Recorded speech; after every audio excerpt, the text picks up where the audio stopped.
Welcome back to SBJ Academy. I am Sabu Joseph. In the last class, we have studied how to prepare income and expenditure account. This is our 15th class. In this class, income and expenditure account is prepared. We have adjustment problems work out. More problems work out. Text ബുക്കിൽ questions ഉണ്ട്. കൂടാതെ question bank വാങ്ങിക്കുക. മുൻ വർഷങ്ങളിലെ പല വർഷങ്ങളിലെ question എല്ലാം ചേർത്തിട്ട് ക്വസ്റ്റ്യൻ ബാങ്ക് ഉണ്ട്. ക്വസ്റ്റ്യൻ ബാങ്ക് വാങ്ങിക്കുക. അതിലുള്ള ക്വസ്റ്റ്യൻസ് എല്ലാം നിങ്ങൾ വർക്കൗട്ട് ചെയ്യുക. ഇത് നമ്മുടെ 15ാമത്തെ ക്ലാസ്സാണ്. ഇതുവരെ ഈ ക്ലാസ് കാണാത്തവർ കാണുമ്പോൾ ആദ്യം മുതൽ കാണാം. നമ്മളെല്ലാ വീഡിയോകളിലും നമ്പർ ഇട്ടിട്ടുണ്ട്. ക്ലാസ്സുകൾ കാണുമ്പോൾ ആ നമ്പർ ഓർഡറിൽ മാത്രം കാണുക. ഇത് 15ാമത്തെ ക്ലാസ്സാണ്.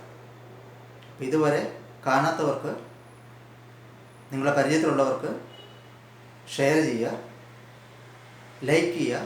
അതുപോലെ തന്നെ എല്ലാവരോടും സബ്സ്ക്രൈബ് ചെയ്യാൻ പറയുക. ബെൽ ബട്ടൺ, ഏറ്റവും മുകളിലുള്ള ബെൽ ബട്ടൺ അമർത്തി സബ്സ്ക്രൈബ് ചെയ്യാൻ പറയുക. അങ്ങനെ സബ്സ്ക്രൈബ് ചെയ്താൽ മാത്രമേ നിങ്ങൾക്ക് എൻ്റെ എല്ലാ വീഡിയോസും അപ്പോൾ ലഭിക്കുകയുള്ളൂ. ഇപ്പോൾ 15 വീഡിയോ ആയിട്ടുള്ളൂ. ഏകദേശം 600 വീഡിയോ വരും. അതായത് +1 +2 ഫുൾ അക്കാദമിക് ഇയർ എല്ലാ ചാപ്റ്റേഴ്സും നമ്മൾ കവർ ചെയ്യും. വളരെ ഡീറ്റെയിൽ ആയിട്ട് തന്നെ കവർ ചെയ്യും. നമ്മളെങ്ങനെയാണോ ക്ലാസ് റൂമിൽ ഇരുന്ന് പഠിക്കുന്നത് അങ്ങനെ തന്നെ ആണ് നമ്മളുടെ ഫീലിംഗ് നമ്മൾ ഉദ്ദേശിക്കുന്നത്. അപ്പോൾ കൂടുതൽ സജഷൻസ് പ്രതീക്ഷിക്കുന്നു. കമൻറ്റ് ബോക്സിൽ നിങ്ങൾ കമൻറ്റ് ഇടുക, മറ്റുള്ളവർക്ക് ഷെയർ ചെയ്യുക, സബ്സ്ക്രൈബ് ചെയ്യുക. ഇത് നമ്മളുടെ 16ാമത്തെ ക്ലാസ്സാണ്. Today we are studying how to prepare balance sheet. Balance sheet of not for profit organisation. എങ്ങനെയാണ് നമ്മൾ ബാലൻസ് ഷീറ്റ് പ്രിപ്പയർ ചെയ്യുക? In the previous year, in the +1, we have studied the preparation of financial statements, trading account, profit and loss account and balance sheet. In the same way, balance sheet is same as trading concern. Trading concernലെ balance sheet എന്ന് പറയുന്നതും not for profit ഓർഗനൈസേഷനിലെ balance sheet എന്ന് പറയുന്നതും രണ്ടും ഒന്ന് തന്നെയാണ്. രണ്ടും same ആണ്, വ്യത്യാസങ്ങളൊന്നുമില്ല. ഒരു വ്യത്യാസം മാത്രമേ ഉള്ളൂ. ട്രേഡിംഗ് കൺസേണിൽ നമ്മൾ പ്രൊപ്പറേറ്റർ ഇൻട്രൊഡ്യൂസ് ചെയ്ത ഫണ്ട് അത് ക്യാപിറ്റൽ എന്നാണ് പറഞ്ഞത്. Capital introduced by the proprietor, investment by the proprietor, that is called capital. Here there is no capital. ഈ ഒരൊറ്റ വ്യത്യാസം മാത്രമേ ഉള്ളൂ. നോട്ട് ഫോർ പ്രോഫിറ്റ് ഓർഗനൈസേഷനിൽ ക്യാപിറ്റൽ ഇല്ല. പകരം ക്യാപിറ്റൽ ഫണ്ട്, ഒരു ഫണ്ട് എന്ന വാക്കോട് ചേർത്തിക്കൊള്ളുക. നോട്ട് ഫോർ പ്രോഫിറ്റ് ഓർഗനൈസേഷനിൽ ക്യാപിറ്റൽ ഫണ്ടാണ്. Instead of capital we are using the word capital fund. So what is balance sheet? എന്താണ് balance sheet? What is balance sheet? Balance sheet is a statement showing the financial position of the organization. Balance sheet is a statement prepared for showing the financial position. So what is showing on the balance sheet? All the assets, all the liabilities. What are the assets of the organization? What are the liabilities of the organization? Both will be shown on the both side of the balance sheet. So it is a statement. What is the difference between a statement and account? How can we find out whether this is a statement or an account? എല്ലാവർക്കും ഒരു confusion ഉണ്ടാവും. കാരണം നമ്മൾ കുറേ account പഠിച്ചു, കുറേയൊക്കെ account ആണെന്ന് പറഞ്ഞു, കുറേയൊക്കെ സ്റ്റേറ്റ്മെൻ്റ് ആണെന്ന് പറഞ്ഞു. ഇപ്പോൾ ബാലൻസ് ഷീറ്റ് സ്റ്റേറ്റ്മെൻ്റ് ആണെന്ന് പറഞ്ഞു, ബാങ്ക് റീകൺസ്ട്രക്ഷൻ സ്റ്റേറ്റ്മെൻ്റ് ആണെന്ന് പറഞ്ഞു, സ്റ്റേറ്റ്മെൻറ്റ് ഓഫ് അഫയേഴ്സ് പറഞ്ഞു, ഇൻകംപ്ലീറ്റ് ബുക്സിൽ നമ്മൾ സ്റ്റേറ്റ്മെൻറ്റ് ഓഫ് അഫയേഴ്സ് പറഞ്ഞു. അപ്പോൾ കുറേ എണ്ണം സ്റ്റേറ്റ്മെൻ്റ് ഉണ്ട്, കുറേ എണ്ണം അക്കൗണ്ട് ഉണ്ട്. അപ്പോൾ ഏതാണ് അക്കൗണ്ട്, ഏതാണ് statement? How can you find out whether this is A statement or this is N account? ഇതൊരു അക്കൗണ്ട് ആണോ ഇതൊരു സ്റ്റേറ്റ്മെൻ്റ് ആണോ എന്ന് എങ്ങനെ തിരിച്ചറിയും? ആ തിരിച്ചറിയാനുള്ള ചില വഴികളുണ്ട്. First of all, the first difference is in the name itself. It is showing That means machinery account, trading account, profit and loss account. So in the name itself it is showing the name account. ഏതൊരു ledger നെയിമിൻ്റെയും കൂടെ account എന്ന വാക്ക് നമ്മൾ ഉപയോഗിക്കുന്നുണ്ടെങ്കിൽ അതൊരു അക്കൗണ്ടാണ് അല്ലേ? ആലോചിച്ച് നോക്കി. Furniture account, machinery account, stock account, salary account, rent account, interest account, cash account, bank account, trading account, profit loss account. അപ്പോൾ എല്ലാം അക്കൗണ്ടാണ്. അതിൻ്റെ കൂടെ എല്ലാം അക്കൗണ്ട് എന്നുള്ള പേരുമുണ്ട്. ഫസ്റ്റ് വൺ സ്റ്റേറ്റ്മെൻറ്റിൻ്റെ കൂടെ അങ്ങനെ ഒന്നുമില്ല. ഇപ്പോൾ ട്രയൽ ബാലൻസ് സ്റ്റേറ്റ്മെൻറ്റാണ്, ബാലൻസ് ഷീറ്റ് സ്റ്റേറ്റ്മെൻറ്റാണ്, ബാങ്ക് റീകൺസിലിയേഷൻ സ്റ്റേറ്റ്മെൻറ്റാണ്, സ്റ്റേറ്റ്മെൻറ്റ് ഓഫ് അഫയേഴ്സ്. അപ്പോൾ ഇതെല്ലാം സ്റ്റേറ്റ്മെൻറ്റുകളാണ്. അതിൻ്റെ കൂടെ അക്കൗണ്ട് എന്നുള്ള പേരില്ല. So the word account denotes it's an account. Second one, an account have two sides. ഏതൊരു അക്കൗണ്ടിനും രണ്ട് സൈഡ് ഉണ്ട്. One debit side, one credit side. ഒരു ഡെബിറ്റ് സൈഡും ഒരു ക്രെഡിറ്റ് സൈഡും ഏതൊരു അക്കൗണ്ടിനും ഉണ്ട്. But a statement do not have these two sides. ഒരു സ്റ്റേറ്റ്മെൻറ്റിന് ഒരു ഡെബിറ്റ് എന്നും ക്രെഡിറ്റ് എന്നും പറയുന്ന സൈഡ് ഇല്ല. So an account have two sides. One side is debit and one side is credit. This is second difference. അക്കൗണ്ടിന് രണ്ട് side ഉണ്ട്, സ്റ്റേറ്റ്മെൻറ്റിന് രണ്ട് ഡെബിറ്റ് ക്രെഡിറ്റ് എന്ന് പറയുന്ന സൈഡ് ഇല്ല. Third one, each and every item will be prefixed by or to. ഒരു അക്കൗണ്ടിൽ നമ്മൾ record ചെയ്യുന്ന ഏതൊരു എൻട്രിക്ക് മുൻപിൽ ടു എന്നോ ബൈ എന്നോ ഉപയോഗിച്ചിട്ടുണ്ട്. പക്ഷേ ഒരു സ്റ്റേറ്റ്മെൻറ്റിൽ ഉപയോഗിക്കുന്ന ഒരു ലെഡ്ജർ നെയിമിൻ്റെയും കൂടെ നമ്മൾ ടു എന്നോ ബൈ എന്നോ വെച്ചിട്ടില്ല. This is third difference. എല്ലാ അക്കൗണ്ടിലും നമ്മൾ ഡെബിറ്റ് ചെയ്യുമ്പോൾ എന്ത് ചെയ്യും? ടു ക്യാഷ്, ടു ബാങ്ക് എന്ന് എഴുതിയിട്ടുണ്ട്. സാലറി അക്കൗണ്ട് ഡെബിറ്റ് ആണ് അല്ലേ? So every account have to or by. A statement do not have to or by.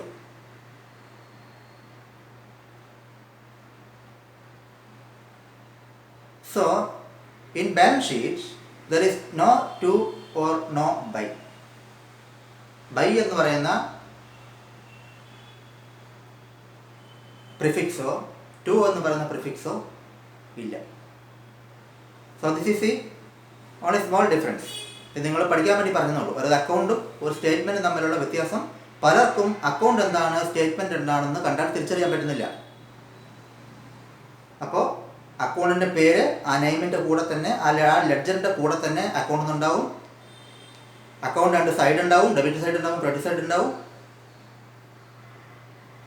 എഴുതുന്ന ഓരോ ഡെബിറ്റിനും ടു എന്നും ഓരോ ക്രെഡിറ്റിനും ബൈ എന്നും പ്രിഫിക്സ് ഉണ്ടാവും. ഒരു സ്റ്റേറ്റ്മെൻറ്റിൽ ഇതൊന്നുമില്ല. ബാലൻസ് ഷീറ്റിൽ നമ്മൾ എഴുതിയ ഒരു ഫിഗറിനും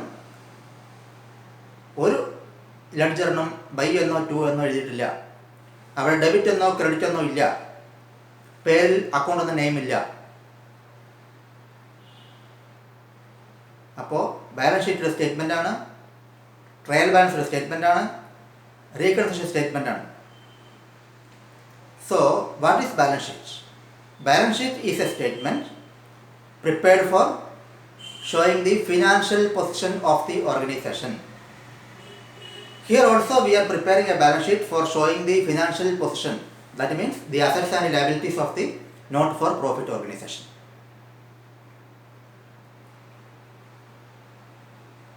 അപ്പോൾ എങ്ങനെയാണ് അസറ്റിനെ പ്രസൻറ്റ് ചെയ്യേണ്ടത്, എങ്ങനെയാണ് ലാബിലിറ്റിയെ പ്രസൻറ്റ് ചെയ്യേണ്ടത് ഇതൊക്കെ നിങ്ങൾ മുൻ ക്ലാസ്സുകളിൽ പഠിച്ചിട്ടുണ്ട്. ഇനി ബാലൻസ് ഷീറ്റ് പ്രിപ്പയർ ചെയ്യുമ്പോൾ, നോട്ട് ഫോർ പ്രോഫിറ്റ് ഓർഗനൈസേഷൻ്റെ ബാലൻസ് ഷീറ്റ് പ്രിപ്പയർ ചെയ്യുമ്പോൾ ചില കാര്യങ്ങൾ ശ്രദ്ധിക്കാനുണ്ട്. അതിലൊന്നാമത്തെ കാര്യം എന്ന് പറയുന്നത്, തന്നിരിക്കുന്ന ക്വസ്റ്റ്യനിൽ എല്ലാ കാര്യങ്ങളും കൃത്യമായിട്ട് പറഞ്ഞിട്ടുണ്ടോ? നമ്മൾ receipts and payments account prepare ചെയ്യണം, income and expenditure account prepare ചെയ്യണം, ബാലൻസ് ഷീറ്റ് പ്രിപ്പയർ ചെയ്യണം. അതിൽ തന്നിരിക്കുന്ന ക്വസ്റ്റ്യനിൽ ഒരു ബാലൻസ് ഷീറ്റ് പ്രിപ്പയർ ചെയ്യാൻ ആവശ്യമായ എല്ലാ കാര്യങ്ങളും തന്നിട്ടുണ്ടോ?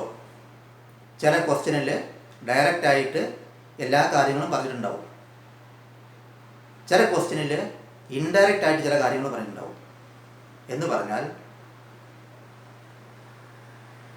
ചില ക്വസ്റ്റ്യനിൽ അസറ്റ്സിൻ്റെയും ലാബിലിറ്റിയുടെയും ഓപ്പണിംഗ് ബാലൻസ് മാത്രം തന്നിട്ടുണ്ടാവും. അസറ്റ്സിൻ്റെയും ലാബിലിറ്റിയുടെയും ഓപ്പണിംഗ് ബാലൻസ് മാത്രം തന്നിട്ടുണ്ടാവും. ക്യാപിറ്റൽ ഫണ്ട് അവിടെ പറഞ്ഞിട്ടുണ്ടാവില്ല. In some question the opening assets means at the beginning of the year, the assets of the beginning of the year, the liabilities at the beginning of the year. It will be given in the question. Then where is capital fund? What is the capital fund? Use the accounting equation. C is equal to A minus L. Assets minus liability is equal to capital fund. So in the question they have given some balances of assets at the opening and some balances of liabilities at the opening. So we have to prepare one opening balance sheet for finding out the opening capital fund first of all. അങ്ങനെ ഏതെങ്കിലും ക്വസ്റ്റ്യനിൽ പറഞ്ഞിട്ടുണ്ടെങ്കിൽ നമുക്ക് financial ഇയറിൻ്റെ ബിഗിനിങ്ങിൽ ഒരു balance sheet prepare ചെയ്യേണ്ടി വരും. നമ്മൾ സാധാരണ ബാലൻസ് ഷീറ്റ് പ്രിപ്പയർ ചെയ്യുന്നത് എപ്പോഴാണ്? At the end of the period. But for finding out the missing figure we have to prepare an opening balance sheet. So സാധാരണ പോലെ ബാലൻസ് ഷീറ്റ് വരയ്ക്കുക, അസറ്റ്സ് എല്ലാം പ്രസൻറ്റ് ചെയ്യുക, ലാബിലിറ്റീസ് പ്രസൻറ്റ് ചെയ്യുക. The difference will be capital fund. അതിനുശേഷം തന്നിരിക്കുന്ന receipts and payments അക്കൗണ്ടിൽ നോക്കുക. നമ്മൾ പ്രിപ്പയർ ചെയ്ത ഒന്നെങ്കിൽ ക്വസ്റ്റ്യനിൽ തന്നിരിക്കുന്ന റെസീപ്റ്റ്സ് ആൻഡ് പേയ്മെൻറ്റ്സ് അക്കൗണ്ട്, അല്ലെങ്കിൽ നമ്മൾ പ്രിപ്പയർ ചെയ്ത റെസീപ്റ്റ്സ് ആൻഡ് പേയ്മെൻറ്റ്സ് അക്കൗണ്ട് നോക്കുക. അതിൽ കുറച്ച് അസറ്റ്സ് വാങ്ങിയതായി പറഞ്ഞിട്ടുണ്ടാവും. ഏതെങ്കിലും പുതിയ അസറ്റ് വാങ്ങിയതായി പറയുന്നുണ്ടോ നോക്കുക. ആ വാങ്ങിയെന്ന് പറയുന്ന അസറ്റ് ഓൾറെഡി നമ്മുടെ ഓപ്പണിംഗ് ബാലൻസ് ഷീറ്റിലുണ്ടോ? അതായത് ഓപ്പണിംഗ് ബാലൻസ് ഷീറ്റിൽ ഇപ്പോൾ സ്പോർട്സ് മെറ്റീരിയൽ അല്ലെങ്കിൽ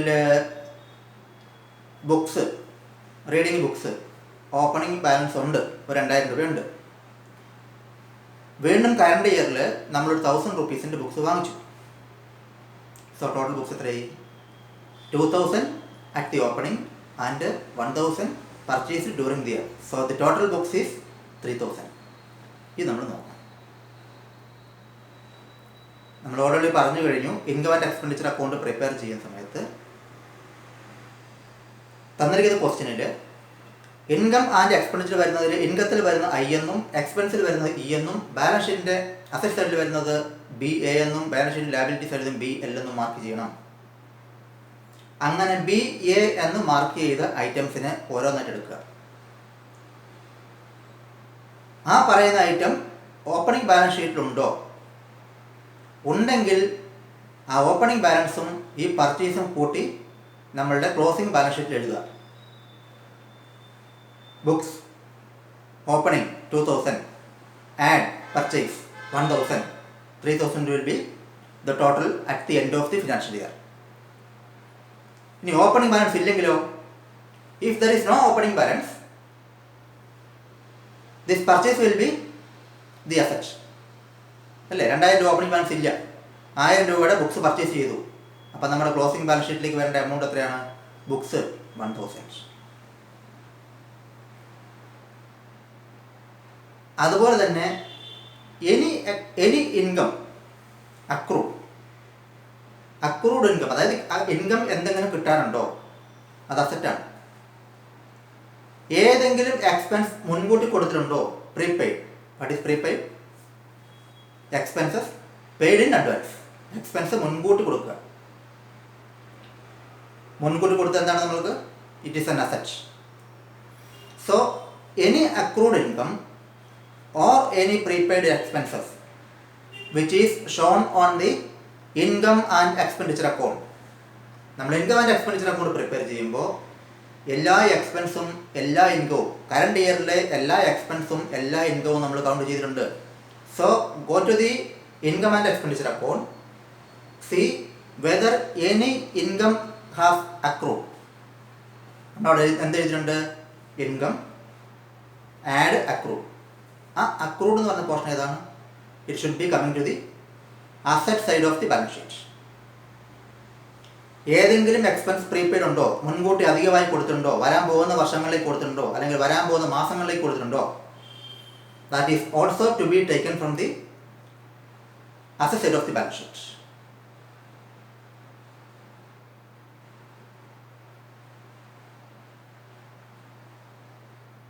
അപ്പോൾ ബാലൻസ് ഷീറ്റ് പ്രിപ്പയർ ചെയ്യുമ്പോൾ കുറച്ച് കാര്യങ്ങൾ ശ്രദ്ധിച്ചാൽ മതി. Opening balance sheet, opening capital fund തന്നിട്ടില്ലെങ്കിൽ we have to prepare an opening balance sheet for finding out the opening capital fund. Then തന്നിരിക്കുന്ന റെസിപ്റ്റ്സ് ആൻഡ് പേയ്മെൻറ്റ്സ് അക്കൗണ്ടിൽ അല്ലെങ്കിൽ ഇൻകം ആൻഡ് എക്സ്പെൻഡിച്ചർ അക്കൗണ്ടിൽ ഏതെല്ലാം അസറ്റിനെ പറ്റി പറഞ്ഞിട്ടുണ്ട്, ഏതെല്ലാം അസറ്റ് നമ്മൾ ബിസിനസ് ഫിനാൻഷ്യൽ ഇയർ തുടങ്ങുമ്പോൾ ഉണ്ടായിരുന്നു, ഏതെല്ലാം അസറ്റുകൾ ഈ വർഷം നമ്മൾ വാങ്ങിയിട്ടുണ്ട്, ഇതെല്ലാം ബാലൻസ് ഷീറ്റിൻ്റെ അസറ്റ് സൈഡിൽ നമ്മൾ പ്രസൻറ്റ് ചെയ്യുക. നിലവിലുള്ള അസറ്റും വാങ്ങിയതും ആഡ് ചെയ്യുക. നിലവിൽ അസറ്റ് ഇല്ല, പുതുതായിട്ട് വാങ്ങിയത് മാത്രമാണെങ്കിൽ ആ വാങ്ങിയതിൻ്റെ മാത്രം വാല്യൂ കാണിക്കുക.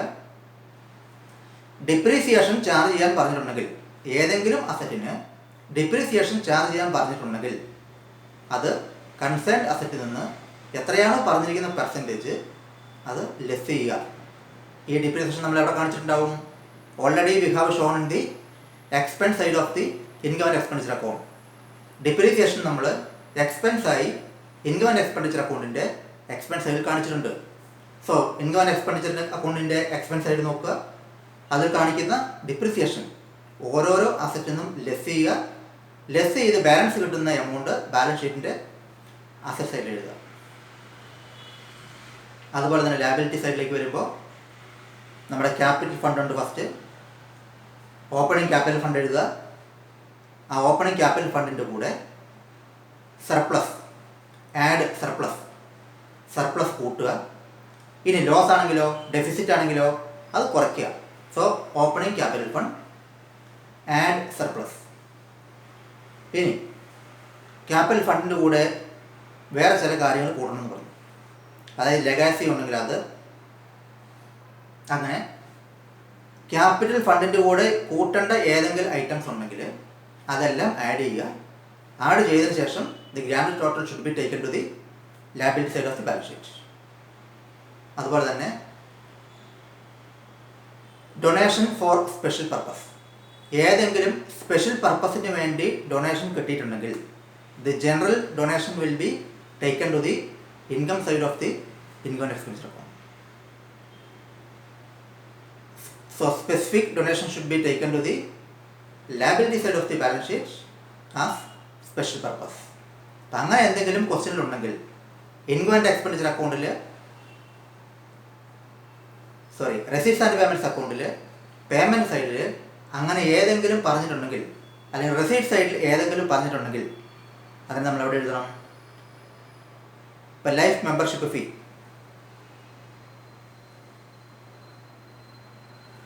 Donation for building fund, donation four pavilion. അപ്പോൾ ഒരു ബിൽഡിംഗ് പണിയാൻ വേണ്ടി നമ്മൾക്ക് ഒരു കുറച്ച് ഫണ്ട് കിട്ടിയിട്ടുണ്ട്. So it is a special purpose, ആ സ്പെഷ്യൽ ഡൊണേഷനാണ്. എങ്കിൽ നമ്മൾ എന്ത് ചെയ്യണം? ബാലൻസ് ഷീറ്റിൻ്റെ ലയബിലിറ്റി സൈഡിൽ ആ special purpose donation for building fund this much എന്ന് പറഞ്ഞ് കാണിക്കണം. എന്തിനാണ് കാണിക്കുന്നത്? ആ ഡൊണേഷൻ എന്ന് പറയുന്നത് it should be only for a specific purpose for constructing a building. So when we are constructing the building, when we are started the construction, the amount will be go to the building account. നമ്മൾ ബിൽഡിങ്ങിൻ്റെ work start ചെയ്യുന്ന സമയത്ത് building ഫണ്ടിന് വെച്ചിരിക്കുന്ന തുകയാണ് നമ്മൾ ഉപയോഗിക്കുന്നത്. So building ഫണ്ടിൽ നിന്ന് ആ തുക എവിടേക്ക് പോകും? ബിൽഡിംഗ് എന്ന് പറയുന്ന അക്കൗണ്ടിലേക്ക് കൺവേർട്ട് ആവും. So it will be coming from the liability side of the balance sheet to the asset side of the balance sheet as building. ഇപ്പോൾ ബിൽഡിംഗ് ഇല്ല, ബിൽഡിങ്ങിന് ഫണ്ട് മാത്രമേ കിട്ടിയിട്ടുള്ളൂ. ആ ഫണ്ട് എന്ന് പറയുന്നത് സ്പെഷ്യൽ പർപ്പസിനായതുകൊണ്ട് നമ്മളുടെ അസറ്റ് അല്ല, അതൊരാവശ്യത്തിന് വെച്ചിരിക്കുന്നതാണ്. So it will be treated as a liability. ആ ലാബിലിറ്റി അക്കൗണ്ടിൽ നിന്നാണ് നമ്മൾ ഈ ബിൽഡിംഗ് കൺസ്ട്രക്ട് ചെയ്യാനുള്ള ഫണ്ട് ഉപയോഗിക്കുന്നത്. So in the question, if special purpose donation or any special income is shown and it is shown that this much amount has been taken from the special donation or special income. അതായത് ക്വസ്റ്റ്യനിൽ special പർപ്പസിന് കിട്ടിയിരിക്കുന്ന ഇൻകത്തെ പറ്റി പറഞ്ഞിട്ടുണ്ടാവും. അതുപോലെ തന്നെ അത് എത്ര രൂപ ഈ വർഷം യൂട്ടിലൈസ് ചെയ്തെന്നും പറഞ്ഞിട്ടുണ്ടാവും.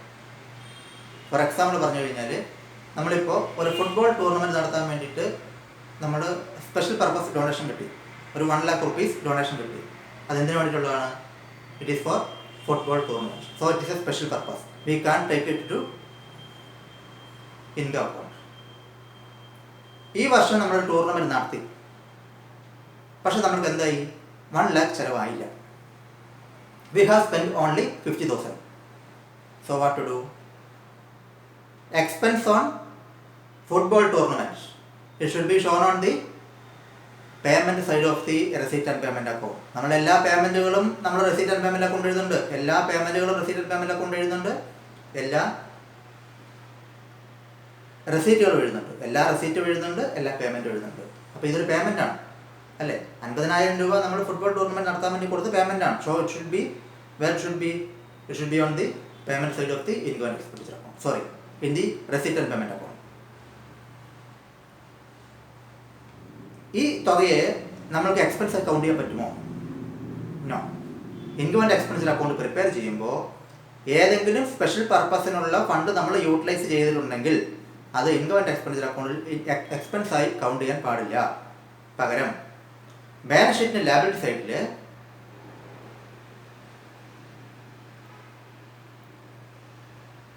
donation for football tournament 1 lakh less spent for the year, less spent for the year 50,000, balance 50,000 will be on the liability side of the balance sheet. അപ്പോൾ സ്പെഷ്യൽ പർപ്പസിന് ഏതെങ്കിലും ഇൻകം കിട്ടിയിട്ടുണ്ടെങ്കിൽ, ഏതെങ്കിലും സ്പെഷ്യൽ പർപ്പസ് ആയിട്ടുള്ള items നമ്മുടെ balance sheet ഉണ്ടെങ്കിൽ അത് utilisation ഉണ്ടോ നോക്കുക. യൂട്ടിലൈസേഷൻ ഇല്ലെങ്കിൽ ഡയറക്റ്റായിട്ട് മൊത്തം നമ്മൾ കാണിക്കുക. Donation four football tournament 1 lakh. അതിന് യൂട്ടിലൈസേഷൻ ഉണ്ടെന്നുണ്ടെങ്കിൽ അത് കുറയ്ക്കുക. എന്നിട്ട് ബാക്കി വരുന്ന തുക മാത്രം ബാലൻസ് ഷീറ്റ് ലാബിലിറ്റി സൈഡിൽ കാണിക്കുക. ഇനി മറ്റൊന്ന്, ഫുട്ബോൾ ടൂർണമെൻറ്റ് നടത്താൻ വേണ്ടി നമുക്ക് 1 lakh കിട്ടി. ഈ വർഷം നമ്മൾ ഫുട്ബോൾ ടൂർണമെൻറ്റ് നടത്തുന്നില്ല. അപ്പോൾ ഈ 1 lakh എന്ത് ചെയ്യും? 1 lakh നമ്മൾക്ക് നമ്മളുടെ സ്ഥാപനത്തിൽ വെച്ചിട്ട് കാര്യമില്ല. So what we will do? Either we can deposit the same to the bank account, or we can open an fixed deposit account with the bank for this 1 lakh for 1 year. നമ്മളുടെ ആ purpose നടക്കുന്നത് വരെ 1 വർഷം 2 വർഷം എപ്പോഴാണ് നമ്മളതിൽ കൈവച്ച് നമുക്ക് ഇൻകം ഒന്നുമില്ല, നമുക്ക് യൂട്ടിലൈസ് ചെയ്യാൻ പറ്റുകയില്ല. അപ്പോൾ അതിനെ കൈവച്ച് കാര്യമില്ലല്ലോ. ഈ ഫണ്ട് യൂട്ടിലൈസ് ചെയ്യാൻ ഏതിന് മാത്രമേ പറ്റുള്ളൂ? Only for that purpose. അപ്പോൾ നമ്മുടെ കയ്യിൽ അല്ലെങ്കിൽ നമ്മളുടെ ഓർഗനൈസേഷനിൽ 1 lakh എടുത്തിട്ട് നമുക്ക് എന്താ പ്രയോജനം? So we can deposit the same with bank as A fixed deposit. എങ്കിൽ നമുക്ക് ഫിക്സഡ് ഡെപ്പോസിറ്റിൻ്റെ ഇൻട്രസ്റ്റ് കിട്ടും വർഷം. So we can deposit same with the bank. Suppose we have deposited this 1 lakh with 7% interest with the nationalized bank. So we will get 7,000 rupees as interest. The question is whether this 7,000 interest received, whether it can be considered as an income. Special purpose ന് കിട്ടിയ 1 lakh rupees ആ purpose നടക്കുന്നത് വരെ nationalised ബാങ്കിൽ ഏതെങ്കിലും ബാങ്കിൽ deposit ചെയ്തു, അല്ലെങ്കിൽ ഗവൺമെൻറ് സെക്യൂരിറ്റീസ് വാങ്ങിച്ചു. അതായത് ആ ഫണ്ട് നമ്മളതിൽ ഇൻവെസ്റ്റ് ചെയ്തു. അത് ഫിക്സഡ് ഡെപ്പോസിറ്റിലോ ഗവൺമെൻറ് സെക്യൂരിറ്റീസിലോ whatever it is. We are getting an interest from the investment. ആ ഇൻവെസ്റ്റ്മെൻറ്റ് നമുക്ക് ഇൻകം കിട്ടുന്നുണ്ട്, ഇൻട്രസ്റ്റ് കിട്ടുന്നുണ്ട്. ക്വസ്റ്റ്യൻ ഇതാണ്, ആ ഇൻട്രസ്റ്റ് ഓൺ ഇൻവെസ്റ്റ്മെൻറ്റ്സ് നമ്മൾക്ക് ഇൻകമായി പരിഗണിക്കാൻ പറ്റുമോ ഇല്ലയോ, whether it can be treated as income in the income side of the income and expenditure account. പറ്റുമോ? We cannot treat it as income because this is not the ordinary course of the activity. ഇതിനെ ഇൻകമായി പരിഗണിക്കാൻ പറ്റില്ല, കാരണം it is not generated from revenue activity. അത് revenue ആക്ടിവിറ്റിയോ revenue റെസീറ്റോ അല്ല. അതുകൊണ്ട് അതിനെ ഇൻകമായി പരിഗണിക്കാൻ പറ്റില്ല. അപ്പോൾ തന്നിരിക്കുന്ന ക്വസ്റ്റ്യനിൽ സ്പെഷ്യൽ പർപ്പസിന് കിട്ടിയ ഏതെങ്കിലും ഫണ്ട് ഏതെങ്കിലും ബാങ്ക് സെക്യൂരിറ്റിയിലോ ബാങ്ക് ഫിക്സഡ് ഡെപ്പോസിറ്റിലോ ഇൻവെസ്റ്റ് ചെയ്തിട്ടുണ്ട്. ആ ഇൻവെസ്റ്റ് ചെയ്തതിന് നമ്മൾക്ക് ഇൻട്രസ്റ്റ് കിട്ടിയിട്ടുണ്ട്, ഇല്ലെങ്കിൽ കിട്ടാനുണ്ട്. Whether interest received or receivable, it should B added towards the fund. അങ്ങനെ എന്തെങ്കിലും കിട്ടിയിട്ടുണ്ട് അല്ലെങ്കിൽ കിട്ടാനുണ്ട് എങ്കിൽ അത് ബാലൻസ് ഷീറ്റിൻ്റെ ലാബിലിറ്റി സൈഡിൽ കൺസേൺഡ് ഫണ്ടിൻ്റെ കൂടെ ആഡ് ചെയ്യുക. ഈ കേസിൽ donation four football tournament 1 lakh. ഈ 1 lakhനെ നമ്മൾ ബാങ്കിൽ ഡെപ്പോസിറ്റ് ചെയ്തപ്പോൾ നമുക്ക് 7,000 രൂപ ഇൻട്രസ്റ്റ് കിട്ടി. So add interest on investment 7,000. So 1,07,000 is coming to the liability side of the balance sheet. So balance sheet prepare ചെയ്യുമ്പോൾ എടുക്കേണ്ട ചില മുൻകരുതലാണ് നമ്മൾ ഇതുവരെ പറഞ്ഞത്. അപ്പം എല്ലാവരും ഇഷ്ടപ്പെട്ടുവെങ്കിൽ വീഡിയോ ലൈക്ക് ചെയ്യുക. മറ്റുള്ള എല്ലാവർക്കും, എല്ലാ കുട്ടികൾക്കും, നിങ്ങൾക്ക് പരിചയമുള്ള എല്ലാവർക്കും ഷെയർ ചെയ്യുക. അവരോട് സബ്സ്ക്രൈബ് ചെയ്യാൻ പറയുക. നിങ്ങൾക്ക് ലഭിക്കുന്ന പോലെ തന്നെ അവർക്കും നോട്ടിഫിക്കേഷൻസ് എൻ്റെ വീഡിയോ അപ്പോൾ അവർക്കും ലഭിക്കുന്നതായിരിക്കും. So like, share and subscribe. You will get all the notifications. ഇത് നമ്മുടെ 15ാമത്തെ ക്ലാസ്സാണ്. ക്ലാസ് കാണാത്തവർ 1 മുതൽ ആദ്യം മുതൽ കാണുക, മറ്റുള്ളവർക്ക് പറഞ്ഞു കൊടുക്കുക. On the next class we can study how to prepare balance sheet. ഇപ്പോൾ നമ്മൾ ഇത്രയും പറഞ്ഞത് നമ്മൾ തിയറിയാണ് പറഞ്ഞത്. How to prepare a balance sheet എന്ന് പറയുന്നത് നമ്മൾ തിയറിറ്റിക്കൽ ആസ്പെക്റ്റാണ് പറഞ്ഞത്. ഇനി നമ്മൾ will do some practical problems. എല്ലാവർക്കും ഗുഡ് ബൈ.